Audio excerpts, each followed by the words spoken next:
Yan guys, naitakal na pala ni Pero yung 46. So, kanina wala yung 46 na yun. Okay, sa 38.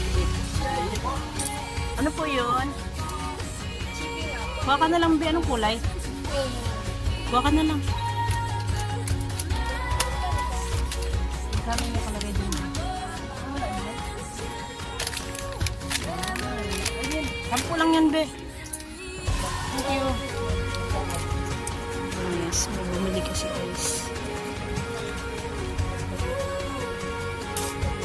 Madilim kasi ano.